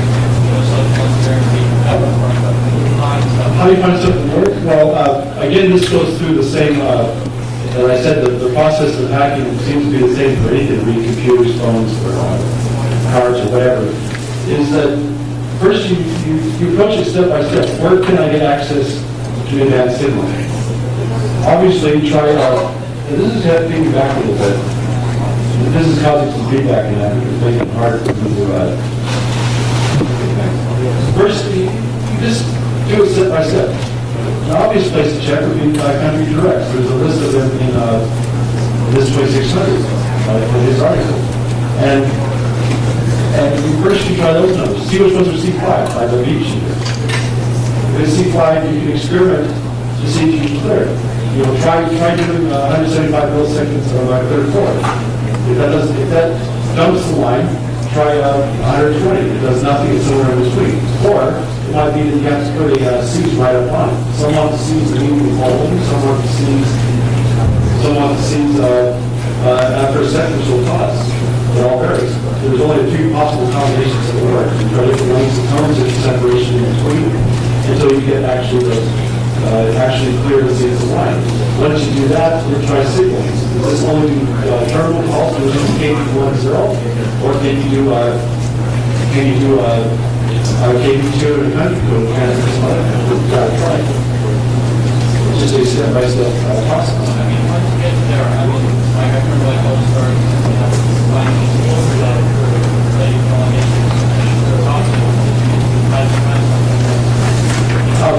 some people scan. I think scanning is a waste of time. I think socialism is a much better approach. And just common sense. Where would they put things? When you use your knowledge of the phone system to figure out where they put things. I mean, like ABCD for the the universal password for the AT&T system on the calling cards was a very likely choice. It would be very likely that you use port to call because hardly any phones or even dialers in the States have that port to call. So it must be a port to call. But the funny thing is that I just tried ABCD because it seemed like it was a real logical person to try, and it worked. Next I would have tried to call it AAAA and other combinations of that. And if that didn't work, I would have gone into port to call and numbers. There is, of course, another code now that changes to break it anything, and of course it's port to call and other numbers. How are you? No, I called AT&T Direct. It was 06022-9111. Digital operator of the USA. There was a digital machine that said AT&T, things that are the number you're calling, and it goes on and you get code. And it works here in the US, it works in the world that has AT&T Direct.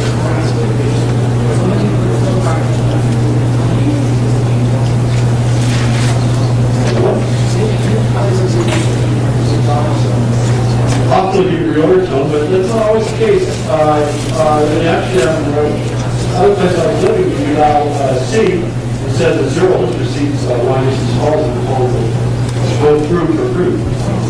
So don't discount the port call. They can do very interesting things in most places.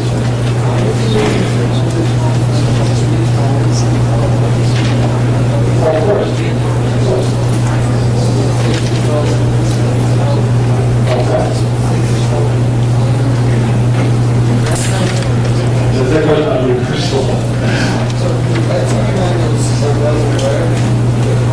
They're available from ITU, and as I recall, they're very cheap, so like about $25 a piece.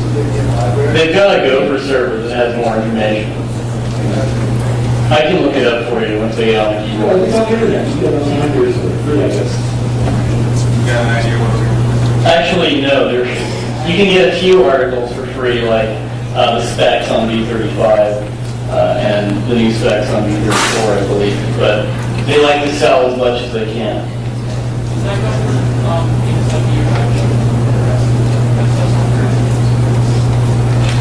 No, actually, it's in Switzerland.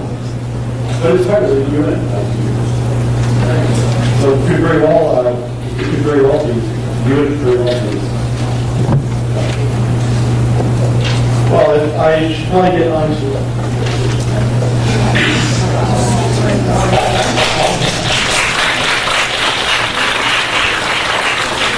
Just making me more nervous. I like that.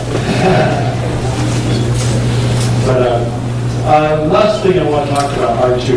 R2 was supposed to be the European system, but it turned out to be kind of a worldwide system. It's used on every continent on the planet except Antarctica. R2 is a very interesting system. It's kind of a transitory system from in-band signaling to out-of-band signaling. It's a very rich language that allows two-way communication. You send the tone forward, it sends the tone backward, telling you what to do. Usually it tells you to send the next digit.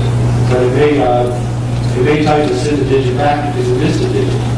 Or it may tell you to send your country code, like say you're calling Inmarsat or Raresat. It has to know what country to send the bill to. So you just do bill a country. I usually bill England, but you have to bill Bangladesh. Which I shouldn't say that because that's the airline I flew. But you can build any country you want, and it basically tells you what to do. And you can by hand just get to know what the tones sound like and respond to them, or you can use the Zixel or Zixel, whatever you call it, to do this. It is used in the United States, and in fact, it's probably used in a lot of OSPS systems. Everything is called that.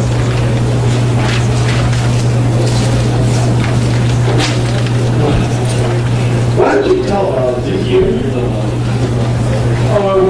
Kevin wants to tell about there are some dangers when you're playing with a sophisticated system like R2 or C7. Is that you have a lot of control of the system, and if you sit and watch stuff where you sit very confusing signals, you can at least put a trunk out.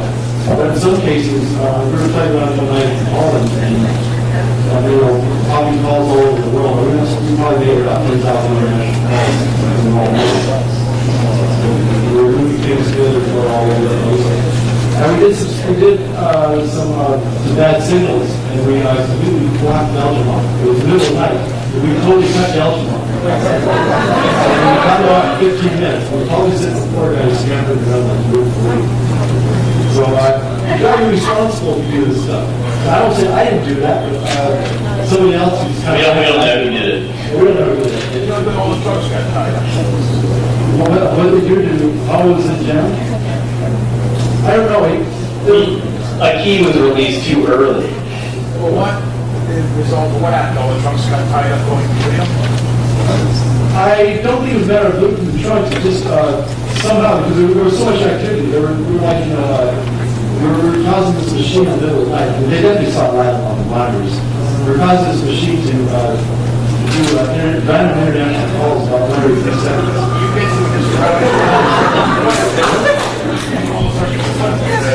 We're just using certain things. All in the web, basically. No, one at a time, but I think the thing got so confused. Overwhelmed. Yeah, I guess.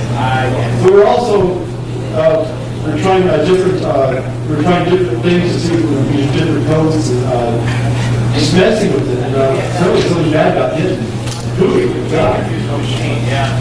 So it is possible to knock all the lines down. I mean, there is a danger. C7 even more so, because that you use a computer, and it's really do you think you want to call every 3 seconds or so it's fast? You go a lot faster than C7. SS7 is C7. C7 is international designation, but unlike any other signaling system, C7 or SS7, it's a national system and it's an international system. It's a system that can be used for any type of signals across town or around the world.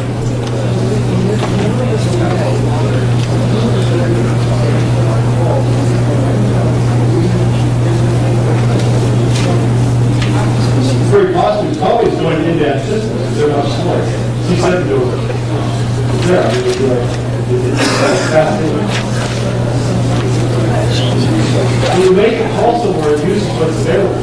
I mean, there might be, like in the States, when you call somewhere, you play with R1, and if you call within the United States, then it probably goes out to go R1 so you can signal what your carrier is in your side. Certainly, it's one of the off-the-wall carriers you want to run. AT&T is right into SS7.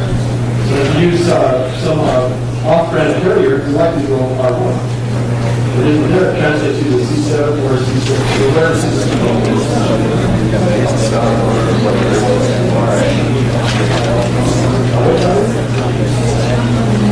And the 900 number is probably really right off the regional office.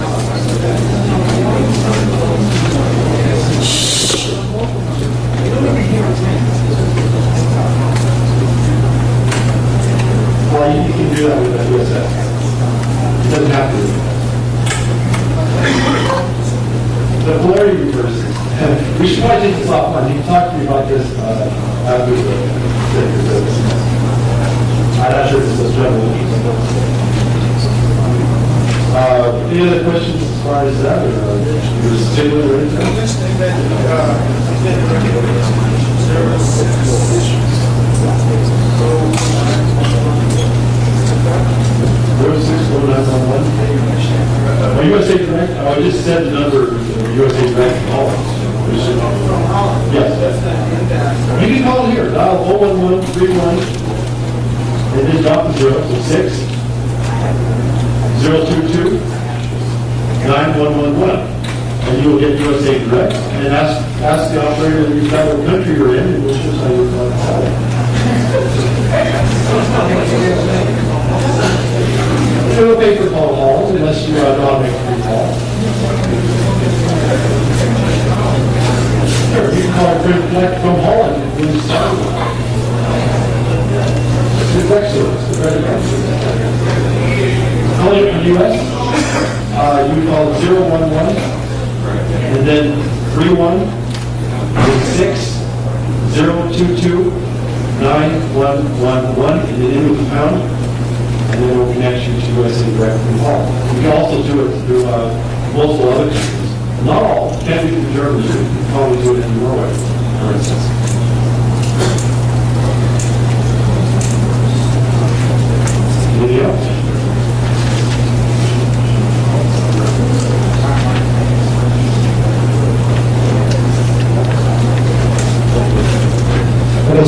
we have the finalists, and we have some other surprises. We're almost finished. So take a couple minutes, stretch your legs, but come back because we've got some interesting stuff.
That's another idea, but still, you got to be pretty low key in Holland. But if you do it once, you wouldn't get busted. In most countries, that's true, but here, well, let's just simulate it. This is a demon dialer, and this stuff works here if you know what you're doing and where you're doing it from, and what they have. But we'll program 1 second of 2600, which is required to seize and reset the line. And then after you do that, the truck will go blink, and then you have to program a number. And you could just simply program a simple number like KP1, which is called KP here. KP2 is not used in the R1 system. And then you would simply dial the area code, like 415, and then the weather, say 936-1212, and end with code 15, which is commonly called ST. And it would sound something like this. That would go, then it would go complete. And when you heard the complete, you would just simply go. And that would call the weather in San Francisco.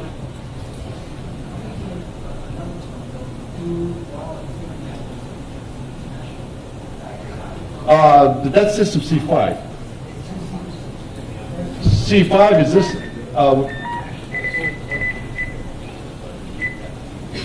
I'll do a typical C5 sequence, like for MCI and many other carriers would use this sequence.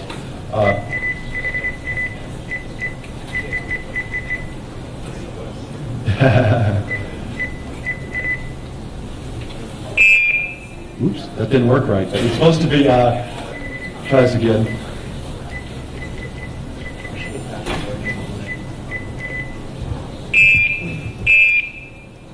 Well, for some reason this is not doing it right. But you could, well, we always hear the tape, but basically it would be, is this tape of someone actually freaking? Making an answer click call. Oh, okay. So they were actually, someone was actually paying for the call.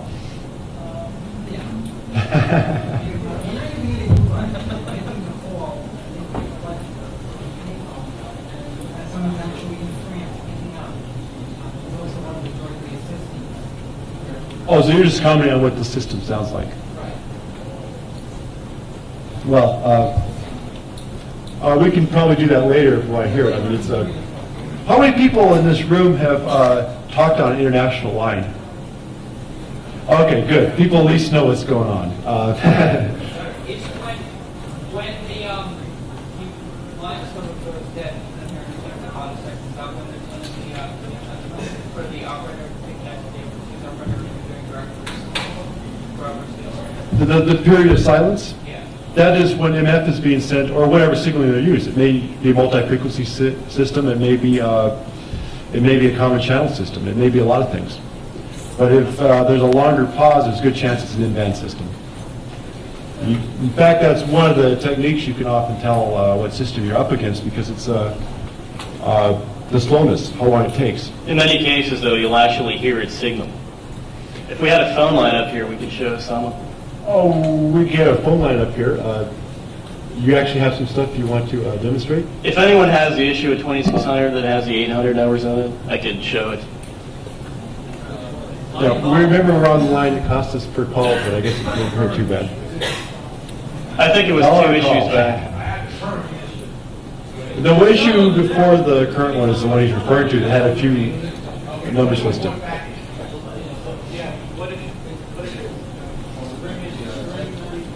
Yes, spring 94. Okay. It's the one with Mark's bandana across the top. The first one.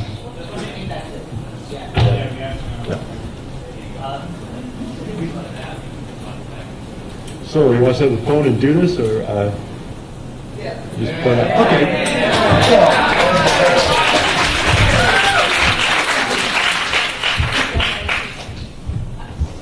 Well, first I have to do is call into the network office and have them give me an outside line. And well, I don't want to use this with it because I just let you hear what the tones are. They mute the tones here in the States. I mean, I played with these numbers myself before doing this. The tones aren't as loud and distinct as they are anywhere else. There's some attempt to filter them. You know why you record them? Well, if you record them, what good would that do?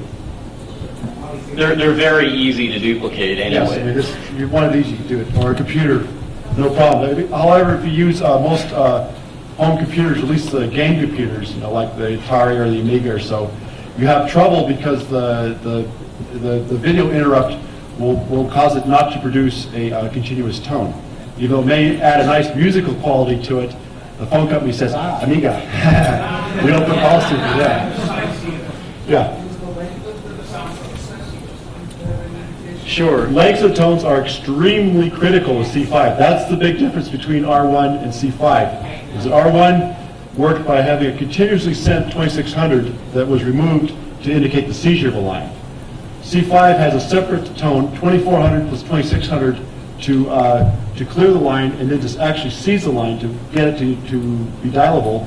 You have to have another specially timed 2400 hertz, and then you can dial the numbers. Of course, you could never do C5 with just a manual device.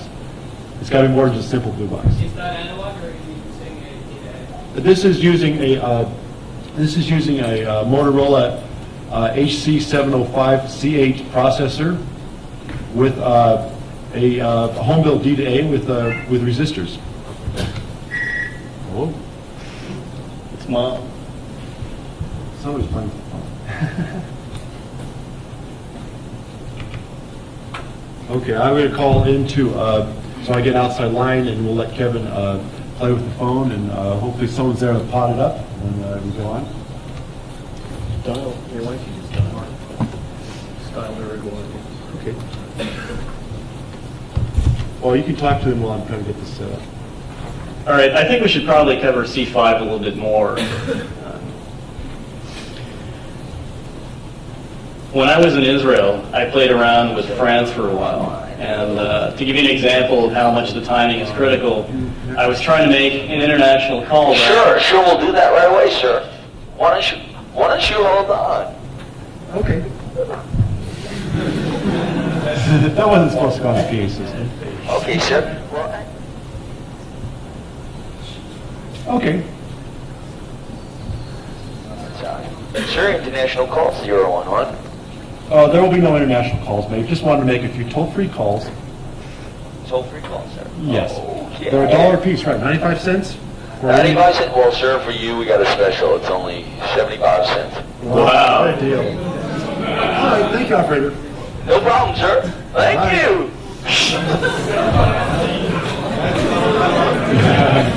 What's this? Well, that's just someone in the network office here. Can we call Uruguay? Yeah, go ahead. Okay, what's the number for Uruguay? Oh, there it is. Okay. 245-8411. That's 800. I dial 9 to get the hotel PPX, and dial 9 to get a real line. We forbade any TV media. So, is there anything that people want to know in general, and they should ask questions to either Kevin or myself?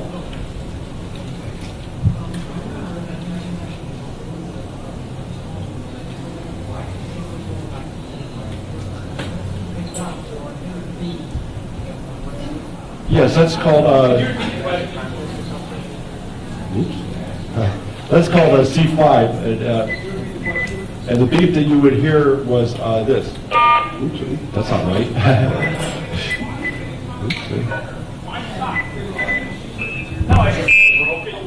No, I didn't.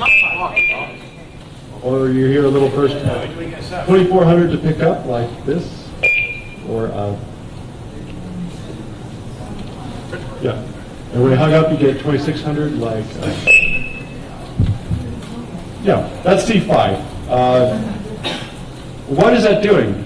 What C5 is, it's very similar to R1, which R1 is the normal blue box where you would do 2600. Yeah. Macro. Well, you guys go macro mode. Does, you want a sequence? Oh, let's do a sequence here. We should probably start off with R1 and just move through C5. Okay. Do you want me to do it? Or do you want to Yeah, we'll start off with R1. Okay, R1 was, well, it's a program in R1 sequence. R1 was basically a fairly simple system to use as far as the mechanical operation of it, but sometimes fairly complex as far as what codes you'd have to enter and how you do it. But I will generate a typical R1 sequence and tell you what would be happening as if we were really doing this on the phone. Originally, I wanted to kind of do the whole thing, start off, how you get numbers that you can get trunks, and go through the operator to ask what, like, is the MCI direct number to Malaysia, which I understand you can use C5 with, and then get on the phone and actually do a call. But when I hear stories about the FBI camped out on the bottom floor and coming up here and getting people and harassing them and telling them they have to be quiet about it or they're arrested, I think earlier I was approached. A little bit of paranoia. I was approached by AT&T this morning. I also had a New York City detective come busting into my room 2 days ago, so we're plenty pigged out, and it's a little. You're welcome to come back with us to Holland, though. Right, that's which two experts on boxing, Bill SF and KC from California, Bill SF from Amsterdam, who will tell us everything there is to know about boxing that you want to know, and take it away. Okay. I guess everybody can hear me. I have always noticed that when you talk up here, you can't hear me. Is it not on? Louder? I just speak like here. Now you can hear me. Now I can hear myself out there. Okay. Right. It's not a very good mic then. Okay, I'm here to talk about, I guess they call it boxing. I thought it was going to be phone freaking, which may be a broader area, a broader topic. But so I was going to start off by explaining what phone freaking is and what it is not, in my opinion, which I think is the general opinion of just about everybody. Don't get nervous. Basically, freaking is manipulating the phone system, and generally doing it in a way that is not usual. A very low-level form of it, or at least today, since it's been around for many years, would be like red boxing. That's true freaking because you're using signaling to tell the other side something is happening. In this case, putting money into the phone. Generally, you think of phone freaking is using the blue box. It seems a lot of people think that the blue box died. It's been in use in one form or another probably since the 40s, and still works today, and is expected to continue working well into the 21st century. Though I wouldn't expect C5 to the developed world to be around much more than 2000, yeah. Pretty much everything's going common channel, but that still doesn't mean you can't freak or manipulate the phone system. But that's going to require other exploration, and there's probably people here that know something about that. But who knows? But today, we should probably talk about here now today, and mainly answer your questions, if whatever questions you might have. It's a fairly small group, which is good. So there might be some intelligent dialogue, and I see there's no press or anything here to make this thing into a zoo like what happened in Amsterdam, requiring us to conduct a small meeting where we absolutely positive.